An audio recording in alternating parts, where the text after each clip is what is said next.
I'm in Spain again. Last year I made some YouTube films about El Terray, which is an estate in Spain that's been set up for some bird photography. They have lots of hides, and those hides get you close enough to the birds for photography. They're not birdwatchers' hides. This year I'm at another one called Monegros.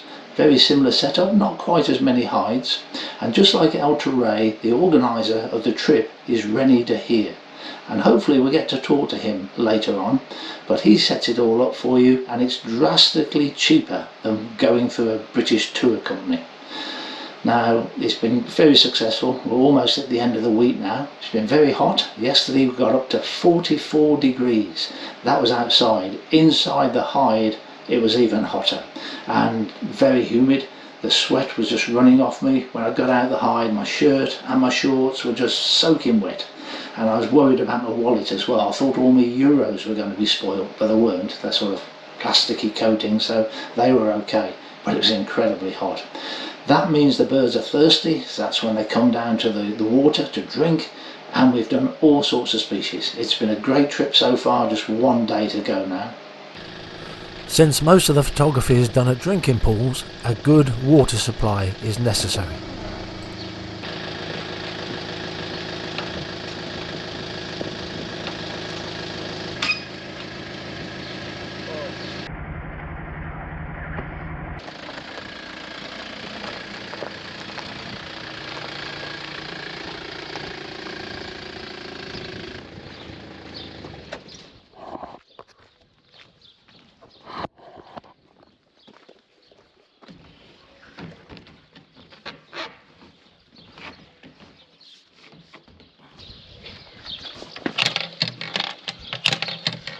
It's very...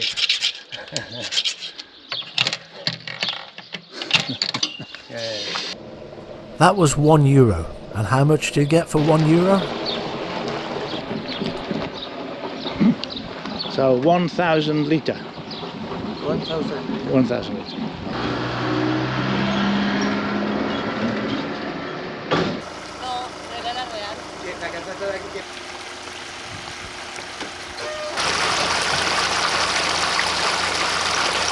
Can I buy them in the village?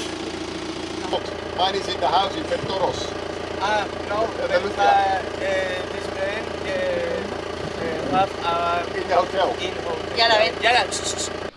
This is known as the step hide, but there's actually two hides, one for the morning light and one for the afternoon light. Each will hold 4 photographers. It's very much a desert area, so the birds are always going to be looking for water. It's very hot. We have fans. Those fans are powered by your battery pack, which should be an essential part of every photographer's kit these days. And a bird we're very familiar with, the carrion crow, comes in first.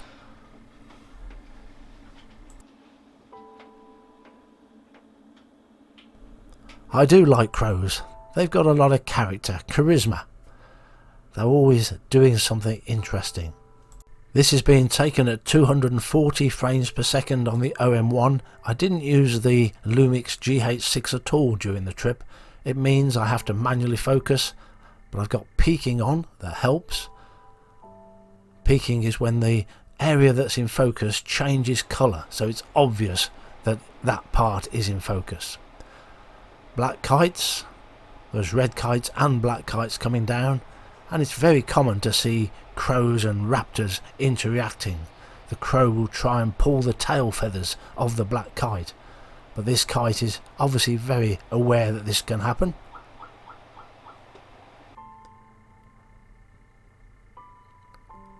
It's not always that easy to tell black kite from red kite.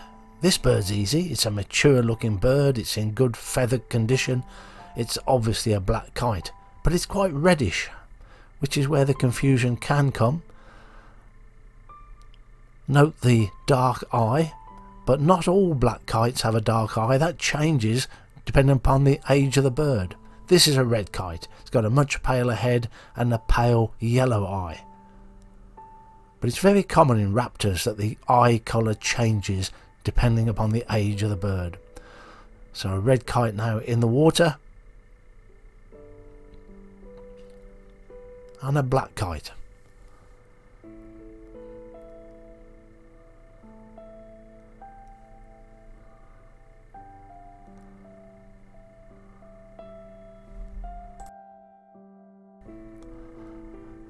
Every bit of footage and all of the stills pictures were taken with the same lens, the 150 to 400mm.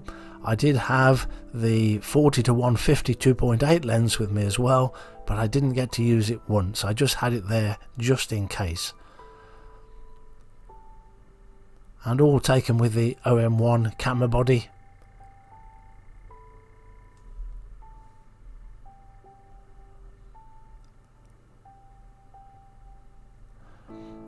If you want to catch the bird with water droplets coming out of the bill, you need a fast shutter speed. 2,500th of a second is my standard when I'm trying to do something like this, just as it is with birds in flight.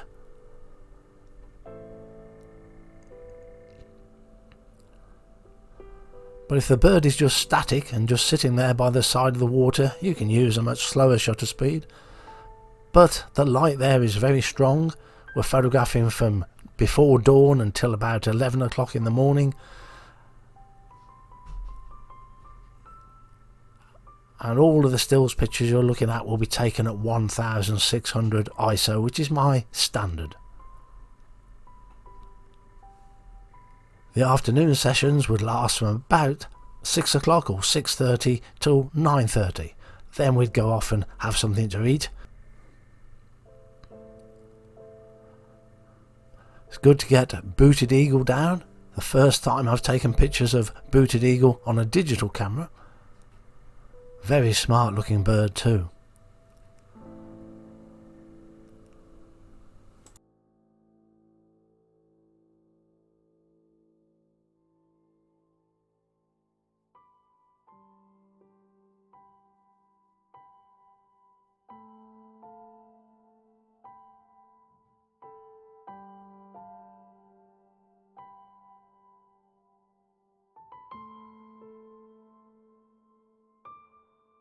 I find these days that when I'm shooting slow motion, I've moved on to 240 frames per second instead of 120.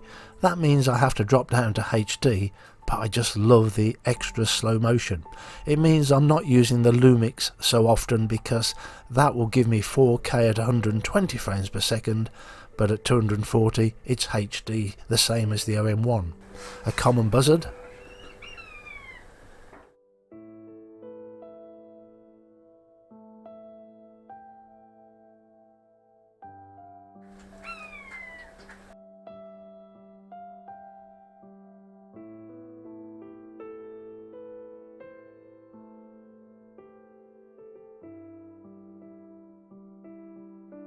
Slowly the bird made its way along the water's edge towards these poppies.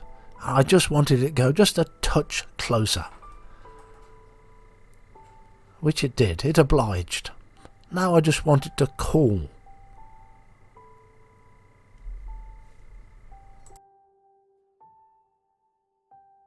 Another very special bird to get in front of us, a hobby. Initially it flew around and the OM-1 with its amazing autofocus locked onto it, but I didn't have time to correct the exposure, so it was slightly underexposed.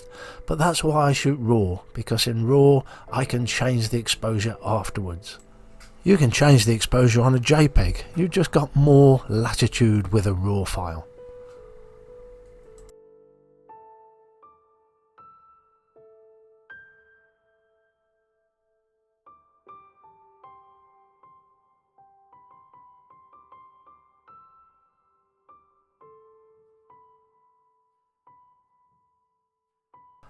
When the bird first flew around the pond, I did think, was it hawking insects rather than coming in to drink or bathe?